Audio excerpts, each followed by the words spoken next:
नागपुर की धरती पर पत्रकार बंधुओं से ये वार्ता करने के लिए मैं आई हूँ। सम्मानित मंच, आज जब मैं नागपुर के लिए दिल्ली से निकली तो सुबह 5:30-6 बजे का टाइम था और अमूमन फोन आने शुरू हो जाते हैं और ज्यादातर फोन जो है सुबह की शुरुआत राम राम से होती है। कोई जय सिया राम कहता है, कोई राम राम कहता है। तो मेरे मन में एक सवाल आया और मुझे लगा कि जिस देश में दिन की शुरुआत प्रभु राम के नाम से होती है, जिस देश के हर दूसरे व्यक्ति के नाम में भगवान राम का नाम जुड़ा है। मैं उत्तर प्रदेश से आती हूं, आधे लोग राम भरोसे, राम खिलावन, राम समुझ, राम केवल, कोई ना कोई भगवान राम के नाम से जुड़ा हुआ है। उस देश में अगर भगवान राम के मंदिर में लूट होती है तो इसका अंदाजा लगाइए ये कितना बड़ा महापाप है। और मेरे हिसाब से राम मंदिर में जो लूट हुई, जो डकैती हुई, जो चोरी हुई चढ़ावे की, वो सिंपल फाइनेंशियल चोरी नहीं है। वो असल में हिंदुओं की आस्था पर इतिहास में सबसे बड़ा प्रहार, इतिहास में सबसे बड़ा हमला है। कुछ लोग कहते हैं हिंदू खतरे में है। हिंदू खतरे में है भाजपाइयों से और राष्ट्रीय स्वयंसेवक संघ आरएसएस से। हिंदुस्तान के एक मंदिर में उनकी एंट्री होती है, भगवान राम के भव्य मंदिर में, और उसी मंदिर में डकैती हो जाती है, उसी मंदिर में चढ़ावा चोरी होने लगती है, उसी मंदिर में चंदा चोरी होने लगती है। और जब खबर आती है तो उत्तर प्रदेश की सरकार आनन फानन में एक एसआईटी की घोषणा कर देती है। उस एसआईटी में कौन शामिल है? उत्तर प्रदेश सरकार के बाबू। वही बाबुओं की तफ्तीश करेंगे, वो कुछ लोगों से पूछताछ करेंगे और वो बाबू को रिपोर्ट दे देंगे। और वो किससे पूछताछ कर रहे हैं? वो छोटे छोटे प्यादों को पकड़ रहे हैं। कोई जिसने 25 लाख की चोरी करी है, कोई जिसने 20 लाख की चोरी करी, जिसकी 12,000 तनख्वाह है, 14,000 तनख्वाह है। बड़ी मछलियों को, बड़े मगरमच्छों को छोड़ दिया जाता है। तो सवाल ये क्यों नहीं उठेगा कि क्या आपने उन लोगों को इसलिए छोड़ा कि वो जो मोटा माल चुराया गया है उसको ठिकाने लगा सके? आंख में धूल झोंकने के लिए एसआईटी घोषित होती है और आंख ही में धूल झोंकने के लिए और पहले दिन से कवायद हो रही है चंपत राय बंसल और उनके संगी साथियों को बचाने की। कौन है ये लोग? चंपत राय बंसल प्रभु राम के द्वारा तो अवतरित नहीं हुए थे। चंपत राय बंसल हो गए, अनिल मिश्रा हो गए, गोविंद गिरी हो गए, तमाम ऐसे लोगों को जिस ट्रस्ट में डाला गया, उस ट्रस्ट का गठन नरेंद्र मोदी जी ने किया। चुन चुनकर आरएसएस के लोगों को उस ट्रस्ट में डाला, उस ट्रस्ट को आरटीआई के घेरे से निकाला, सरकारी जवाबदेही से निकाला। और जब उस ट्रस्ट में इस तरह की चोरी होती है तो चंपत राय बंसल का नाम एफआईआर में क्यों नहीं आता है? अनिल मिश्रा का नाम एफआईआर में क्यों नहीं आता है? इनके खिलाफ केस क्यों नहीं रजिस्टर होता है? उनसे 2 घंटे की पूछताछ होती है। आप किसी महकमे के सर्वे सर्वा हो। अयोध्या में चंपत राय बंसल सर्वे सर्वा थे और यहां पर चैनल मौजूद है। स्टिंग ऑपरेशन हुआ, व्यक्ति ने कहा इस्तीफे से क्या होता है, सारे डिसीजन तो वही ले रहे हैं। मोदी जी की आंखों के तारे चंपत राय बंसल बड़ी लूट कर रहे थे और उनके खिलाफ एफआईआर नहीं है क्योंकि वो संघ से संबंधित है। पहला मंदिर जहां पर आरएसएस की दखल हुई वहां पर लूट शुरू कर दी और उस प्रभु राम के मंदिर में लूट कर रहे हैं जो मर्यादा पुरुषोत्तम कहलाते हैं। और मेरे हिसाब से ये हिंदुओं की ही भावना आहत नहीं हो रही है। प्रभु राम 145 करोड़ हिंदुस्तानियों के आधार है और आराध्य है। वो किसी भी धर्म के हो, सबकी प्रभु राम में आस्था है। सत्य और गलत के बीच की धुरी प्रभु राम है, नैतिक और अनैतिक के बीच की धुरी प्रभु राम है, मर्यादा और अमर्यादा की धुरी प्रभु राम है। ऐसे प्रभु राम के मंदिर में इन लोगों ने लूट मचाई, खसोट मचाई। चंपत राय बंसल को क्लीन चिट कौन दे रहा है? उनका इस्तीफा मंजूर हो गया। उससे साफ साबित होता है कि चोरी हुई, ये माना गया और उनको क्लीन चिट दी जा रही है। क्यों क्लीन चिट दी जा रही है? क्योंकि आरएसएस के बड़े लोगों को बचाने की कोशिश हो रही है। जो कोषाध्यक्ष उनको बैठकर क्लीन चिट दे रहे हैं, उनसे आपके जैसे एक होनहार पत्रकार ने पूछा, अपने काम के बारे में बताइए। उन्होंने बिना पलक झपकाए, जब मैंने उनको कल सुना तो मैं सन्न रह गई। उन्होंने कहा, जी ऐसा है, मैं तो कुछ देखता नहीं था, 5 दिन के लिए एक आदमी को अयोध्या भेज देता था, वो जाके मेरा काम देख लेता था, मैं निश्चिंत रहता था।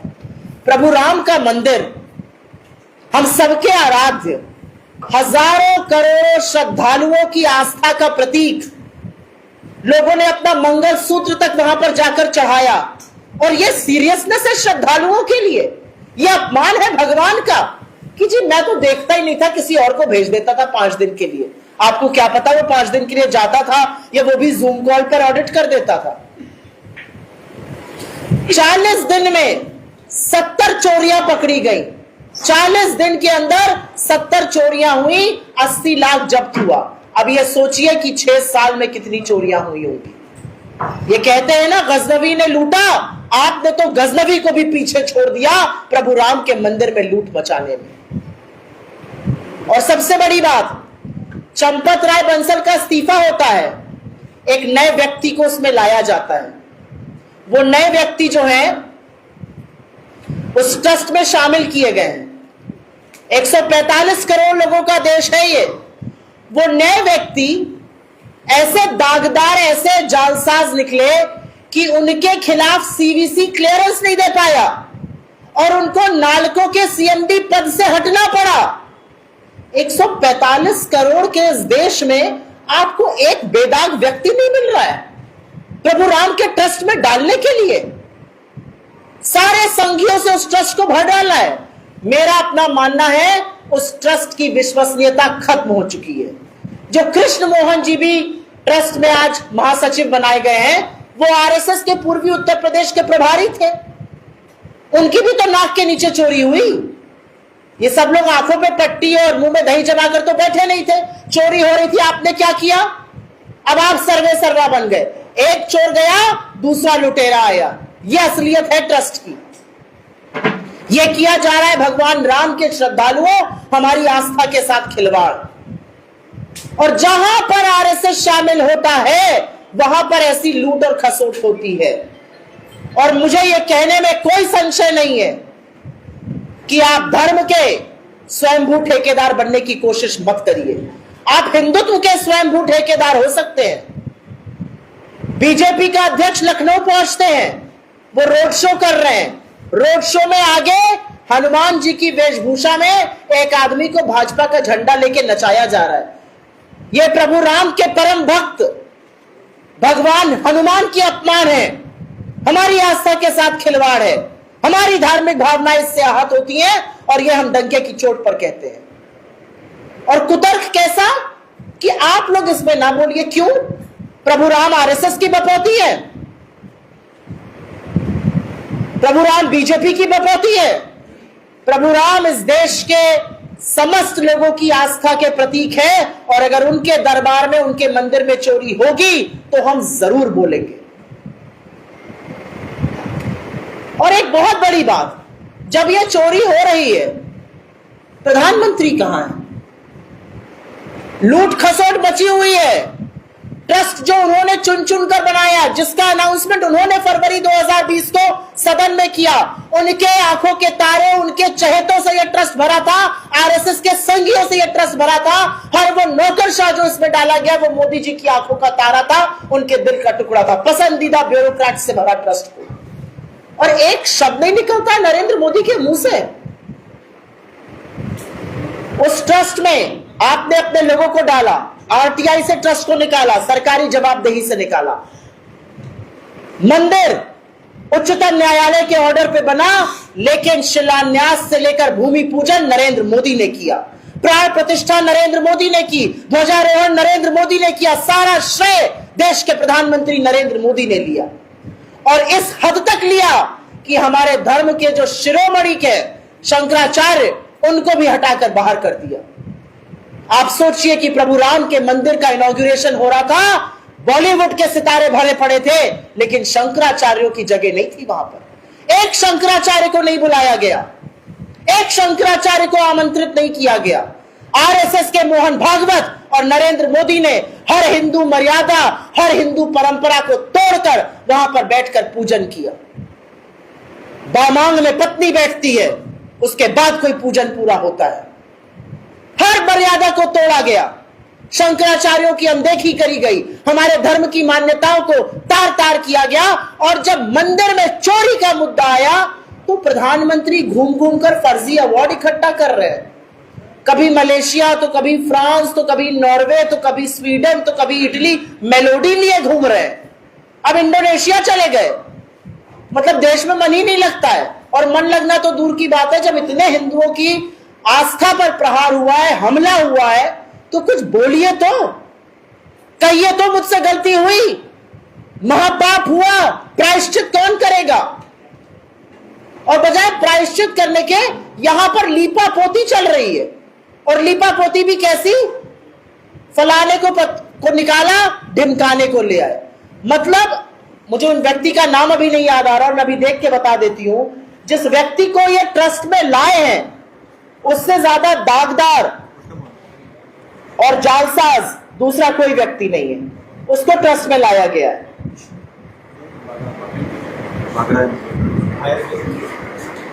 बजरंग लाल बागर को, ये नालको के सीएमडी होते थे, इनके ऊपर इतने जालसाजी के और घोटाले के आरोप थे कि सीवीसी इनको क्लियरेंस नहीं दे पाया, इनको अपना पद छोड़ना पड़ा।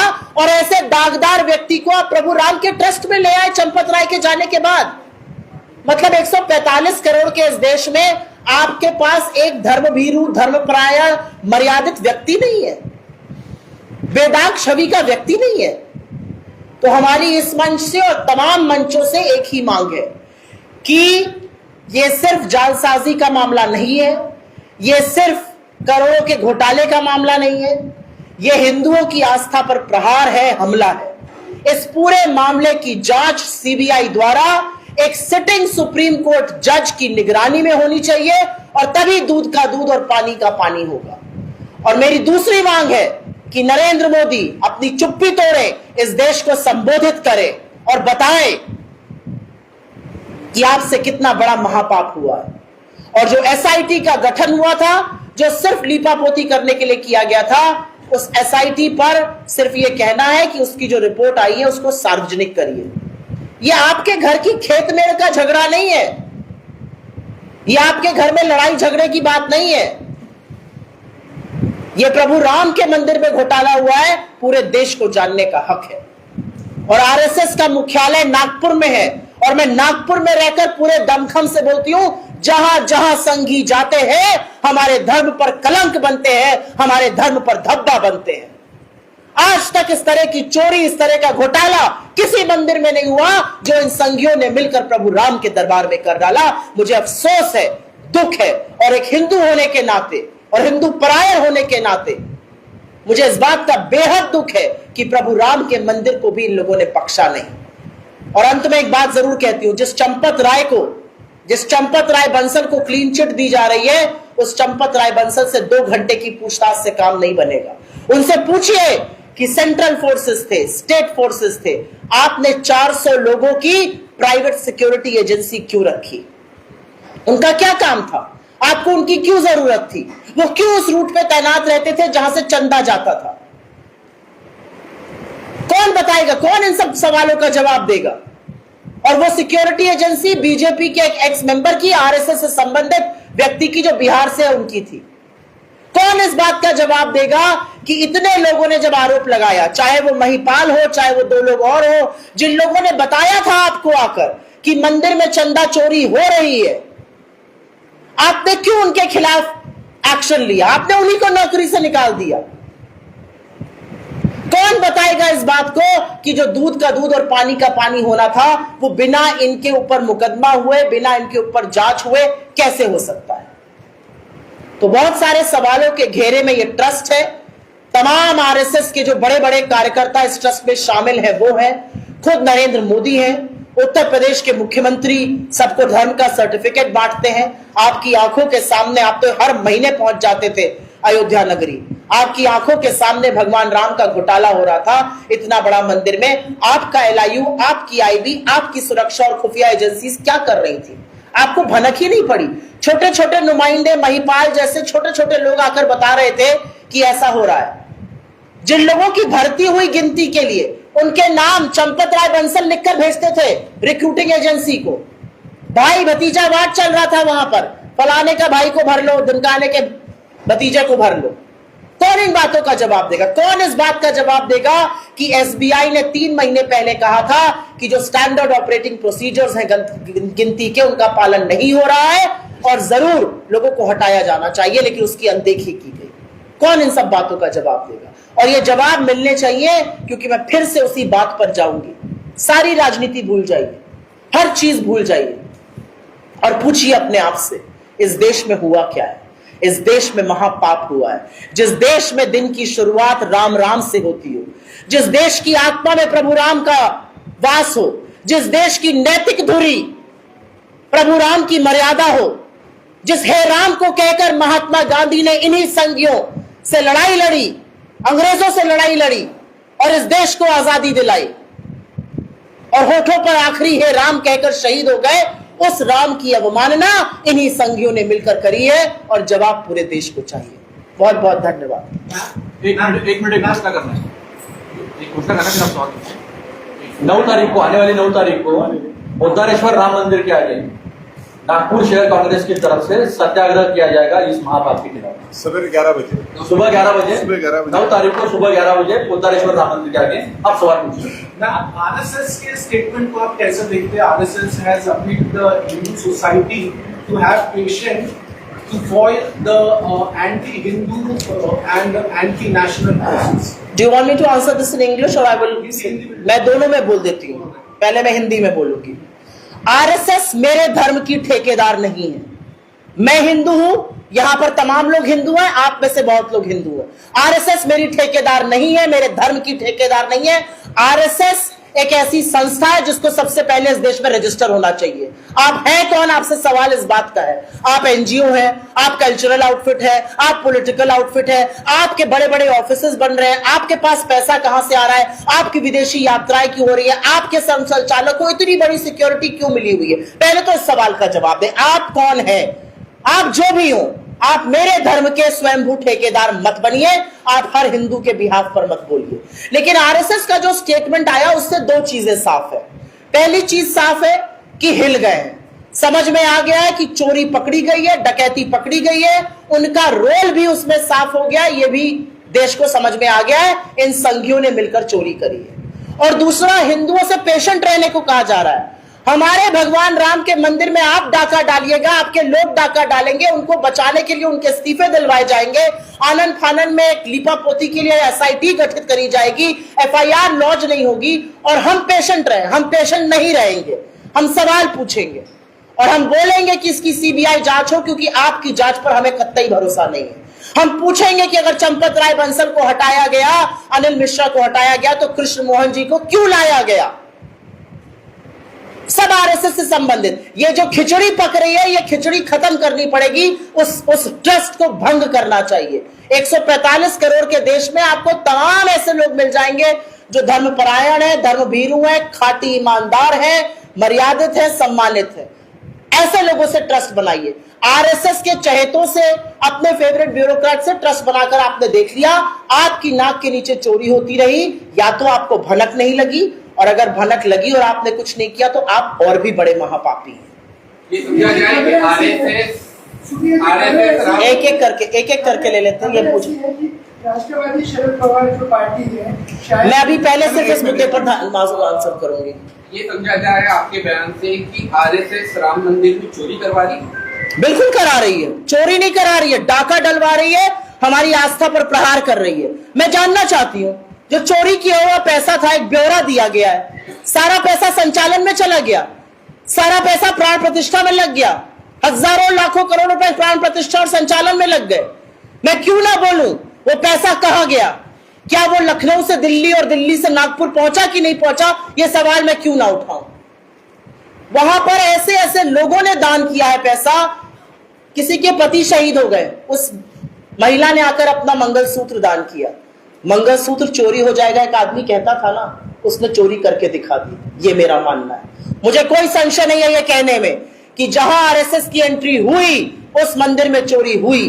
दूसरों को आप सर्टिफिकेट बांटते हैं धर्म का, आप धर्मद्रोही हैं, आप धर्म विरोधी हैं, आपकी नाक के नीचे आपके संचालन में चोरी हुई है। मैं क्यों आपको चोर और महापापी ना कहूं? Why is Congress not staging any agitation on this issue? He just announced an agitation in the city of Nagpur on the 9th, and there are various other places where we are agitating. The reality is that the Uttar Pradesh Congress Committee president went to Sri Ram temple for a darshan, and this government, the BJP government in Uttar Pradesh, stopped him from even attending to a temple darshan. What are you so scared of? आप किस बात से डर रहे? डरता वो है जो गलत करता है, डरता वो है जो छिपाता है, डरता वो है जिसने पाप किया है, और बीजेपी और आरएसएस का डर दिखाता है कि इन्होंने हिंदुओं की आस्था के साथ कितना बड़ा खिलवाड़ किया।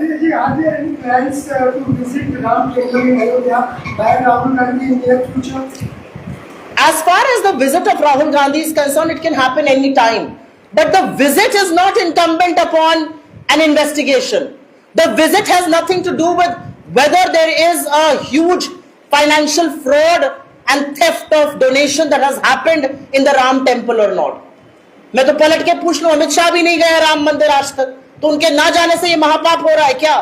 ये सब व्यर्थ की बातें और कुतर्क है जो आरएसएस दे सकती है, विश्व हिंदू परिषद दे सकता है, उनको ये सूट करता है। किसी के जाने या ना जाने से सवाल नहीं है। सवाल ये है कि जिन लोगों को प्रभु राम के मंदिर की संचालन की जिम्मेदारी दी गई, वही सबसे बड़े डकैत निकले, और वो संघी है, वो बीजेपी वाले हैं, वो आरएसएस के लोग हैं।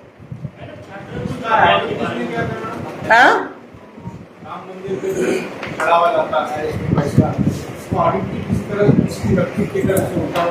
मेरा यह मानना है कि 40 दिन में 70 चोरियां पकड़ी गई। आप एक छोटी सी भी कंपनी चलाइए और आप अगर 40 दिन में 70 चोरियां पकड़िएगा तो आप पहला सवाल ये उठाइएगा कि शुरू से कितनी चोरी हो रही थी, मंदिर के इनॉग्रेशन के बाद से 6 साल में कितनी चोरी हुई, इसका जवाब कौन देगा? इसका जवाब तो बीजेपी को ही देना पड़ेगा। और यह सवाल जब कोषाध्यक्ष गोविंद गिरी से पूछा गया, जो अगेन आरएसएस से संबंधित है, जो चंपत राय बंसल को क्लीन चिट दे रहे थे, तो उन्होंने एक ऐसा हैरत अंगेज जवाब दिया जो सुनकर मैं स्तब्ध थी कि मैं तो जाता नहीं था, मैं एक आदमी को 5 दिन महीने में भेज देता था, मैं निश्चिंत रहता था। आपको जिम्मेदारी राम मंदिर के संचालन की दी गई, श्रद्धालुओं की जो भेंट चढ़ती है, जो वो श्रद्धा पूर्वक कुछ चाहते हैं, उसकी निगरानी की दी गई। आप पुणे में बैठकर अपनी निश्चिंतता जता रहे हैं। ऐसे कोषाध्यक्ष को तो निकाल बाहर करना चाहिए। ऐसे पापियों की कोई जगह ही नहीं है उस ट्रस्ट में। वो क्यों ट्रस्ट में है, सवाल इस बात का है। अगर आपके पास प्रभु राम की सेवा करने का वक्त नहीं है और आपने वो आउटसोर्स कर दिया है 5 दिन के लिए महीने में किसी और व्यक्ति को, तो आप कोषाध्यक्ष क्यों बने हुए हैं? क्यों उस ट्रस्ट में वो शामिल है? क्योंकि वो आरएसएस के हैं। इस बात की बात है। मैडम, ये सब आरोप प्रत्यारोप में एक प्रतिक्रिया भी सामने आई है। उत्तर प्रदेश के मुख्यमंत्री योगी आदित्यनाथ कह रहे हैं कि वक्फ बोर्ड की हजारों हेक्टेयर जमीन इसके पहले बेची गई, गरीबों की जमीन। तब कांग्रेस पक्ष ने इस पूरे मामले में कोई आवाज नहीं उठाई। तू इधर उधर की बात न कर, ये बता कि काफिला क्यों लुटा।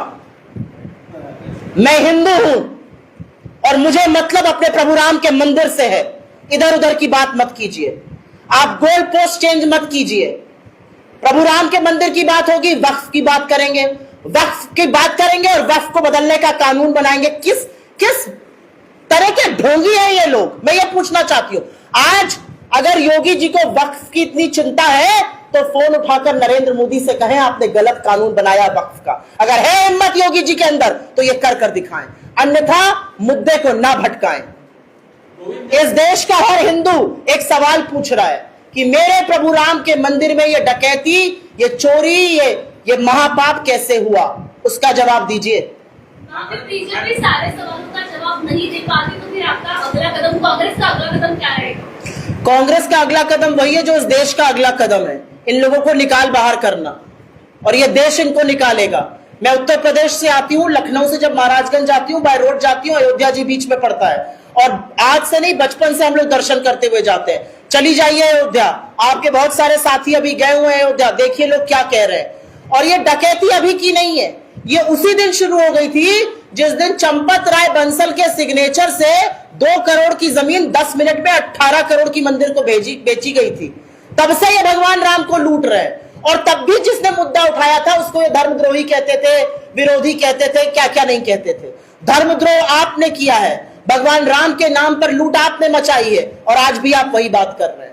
गोविंद गिरी महाराज जो इस पूरे मामले में आपने नाम लिया, उनका जिक्र किया पहली बार, कोषाध्यक्ष है वो, उनका रोल क्या लग रहा है आपको, आपका इस पूरे मामले में? गोविंद गिरी महाराज जो महाराष्ट्र के हैं, एक यहाँ पर माइक है, मैं नाम नहीं लूंगी, नहीं तो बाकी लोग प्रेस कॉन्फ्रेंस का वो हिस्सा नहीं दिखाएंगे। एक चैनल था, उनसे सवाल पूछ रहा था, पहले तो वो नानुकुर करते रहे, फिर उन्होंने माइक पकड़ के खींच लिया। क्यों खींचा उन्होंने माइक? किस बात से भाग रहे थे वो? क्या पूछा था आपके जैसे एक रिपोर्टर ने? यही तो पूछा ना था, आप कोषाध्यक्ष हैं, आपको क्या जानकारी है? कोषाध्यक्ष ने हाथ झाड़ लिया, हे राम जी जगत बनाई नहीं, मैं कोषाध्यक्ष हूं, लेकिन मैं पुणे में ही निश्चिंत था, 5 दिन के लिए मैं किसी को भेज देता था। मेरे भाई यहाँ के सांसद हैं, ये दिल्ली बैठ जाए और महीने में 5 दिन के लिए किसी व्यक्ति को भेज दे। भगवान राम के नाम पर आप आउटसोर्सिंग चला रहे थे क्या? गोविंद गिरी इस बात का जवाब दे। गोविंद गिरी जो खुद सवालों के घेरे में है, जिनसे खुद जांच पड़ताल होनी चाहिए, जिनको खुद बाहर का रास्ता दिखाना चाहिए, वो भाई साहब बैठकर प्रेस कॉन्फ्रेंस करके अनाउंसमेंट कर रहे हैं। मतलब भगवान राम से तो डरो। और एक बात मैं बता दूं, ये महापाप है, भगवान राम ने आपको चेताया है, आप चेतना नहीं चाह रहे। भगवान राम ने अयोध्या में आपको हरा दिया, और भगवान राम ने आपको सबक सिखाया। आपके ऊपर सत्ता का नशा ऐसा हावी है कि आप सबक सीखना नहीं चाहते। अभी देखिएगा आने वाले दिनों में कैसे प्रभु राम आपको और सबक सिखाएंगे। रामटेक, अरे रामटेक में ही नहीं, उत्तर प्रदेश में जहां जहां प्रभु राम से संबंधित जगहें थी, चाहे वो सीतापुर हो, अन्य जगह हो, चित्रकूट हो, हर जगह बीजेपी हारी। महाराष्ट्र के रामटेक में भी हारी, जहां जहां प्रभु राम का संबंध था। नासिक में हारी। और इसीलिए मैं कहती हूं, भगवान राम ने आपको बार बार चेताया। आप इतने पाप के घड़ा आप इतने भर चुके हैं कि आप चेतना नहीं चाहते। चेताएंगे अभी और। जब झोला उठा के चलने का वक्त आएगा तो देश जाने नहीं देगा, देश सवाल पूछेगा, क्योंकि ये हमारी आस्था पर प्रहार है। My political question still remains unanswered. You never asked. I stopped you in between. Now you can ask. There are reports that Nationalist Congress Party led by Supriya Sule and Sharad Pawar are considering the proposal to go with NDA, whether in government or any support. I have a very simple answer to it. What another political party is doing is their prerogative, it's their priority. I don't know. I even hear counter opinions to that. How can I answer on their behalf? I am neither a soothsayer nor a political pundit. I am a very small worker of the Congress party. And I think this question is best answered by the parties that you're putting up this question for. Youth Congress का programme है कुछ, उसके बारे में भी कुछ जानकारी साझा करने वाली। एक बहुत बड़ा कार्यक्रम छात्रों की गूंज इस समय देश में चल रहा है, और वो इसलिए चल रहा है क्योंकि देश के भविष्य को चौपट करने में सरकार ने कोई कमी नहीं छोड़ी है, कोई कसर नहीं छोड़ी है। चाहे वो नीट हो, चाहे वो सीबीएसई हो, चाहे वो टेट के एग्जाम हो, लगातार पेपर लीक हो रहे हैं। महाराष्ट्र में अभी टेट का पेपर लीक हुआ, यूपी में भी हुआ है। और असलियत यह है कि राहुल गांधी जी ने यह बीड़ा उठा लिया है कि वो छात्रों को न्याय दिलाएंगे, और इसीलिए छात्रों की गूंज के नाम से हम एक बड़ा कार्यक्रम कर रहे हैं। एजुकेशन सिस्टम पूरी तरह से आईसीयू में है, और एजुकेशन सिस्टम के आईसीयू में होने से ये सिस्टम ऑफ रिजेक्शन बन चुका है, देन सिस्टम ऑफ सिलेक्शन, और इसलिए उल्टा है, और इसलिए जरूरी है कि हम इस बात को बढ़ाएं। और कांग्रेस पार्टी का युवा कांग्रेस और एनएसयूआई इस मामले को बड़ी गंभीरता से आगे उठा रहे हैं।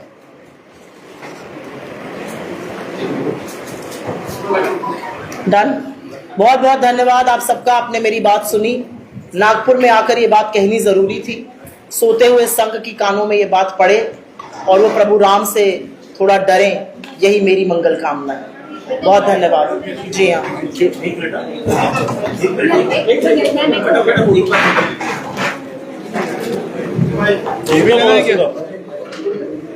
आरएसएस लेना है कि आरएसएस वाला लेना है कि ये भी रख सकते हैं, ये रख सकते हैं कम हाँ, ये रख सकते हैं। ये अपने को ये ज्यादा शोभा देता है। मैडम